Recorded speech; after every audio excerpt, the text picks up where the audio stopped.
ஜீவவசனம் கூறுவோம், சகோதரரே சேர்ந்தே எக்காலம் ஊதுவோம். கர்த்தருடைய நாமம் மேன்மைப்படுத்தப்படுவதாக. கிறிஸ்துவுக்குள் அன்பானவர்களே, இந்த நாளிலும் ஜீவ வார்த்தை ஒன்றை நாம் கேட்போம். லூக்கா எழுதின சுவிசேஷம் 23வது அதிகாரம் 13ஆம் வசனம் இப்படி சொல்லுகிறது: என்னுடைய வீடு ஜெப வீடு எனப்படும் என்று எழுதியிருக்கிறது, நீங்களோ அதை கள்ளர் குகையாக்கினீர்கள் என்றார். தேவனுடைய ஆலயத்தை ஆண்டவர் ஜெப வீடு என்று அழைக்கிறார். அப்படி சொல்லிட்டு, நீங்களோ ஜெப வீட்டை கள்ளர் குகையாக மாற்றிவிட்டீர்கள். இது ஆண்டவருடைய மனவேதனையை சொல்லக்கூடிய ஒரு வார்த்தையாக இருக்கிறது. எப்படி மாற்றினாங்க? அதற்கு முந்தின வசனத்தை வாசித்து பார்த்தீங்கன்னா, தேவனுடைய ஆலயத்தில் ஜெபம் இருக்கணும்.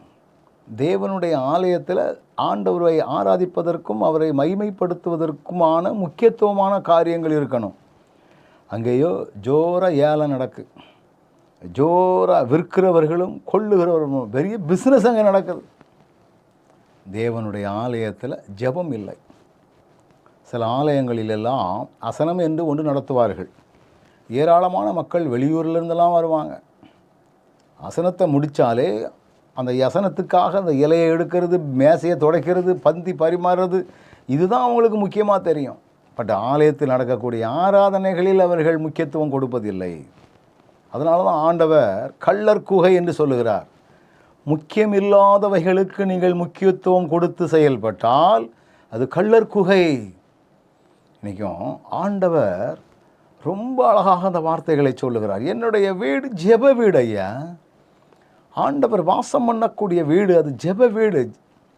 ஜெபம் என்பது தேவனுக்கும் நமக்கும் உள்ள உறவை புதுப்பிக்கக்கூடிய ஒரு இடம். தேவனுக்கும் நமக்கும் உள்ள உறவை செப்பனிட்டு கொள்ளக்கூடிய ஒரு இடம்.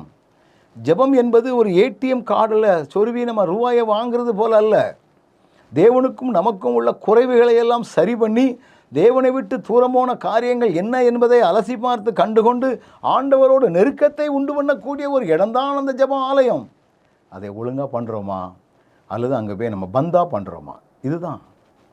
ஆண்டவரே, நாங்கள் நீர் குறை சொல்லக்கூடிய அளவுக்கு நாங்கள் நடந்துடக்கூடாது அப்படிங்கிற எண்ணங்களோடு செயல்படுவோம். நல்ல ஆண்டவரே, கவனத்தோடு ஜெப ஆலயத்தை நாங்கள் பயன்படுத்த கிருபை தாரும். இயேசுவின் நாமத்தில் பிதாவே, ஆமென்.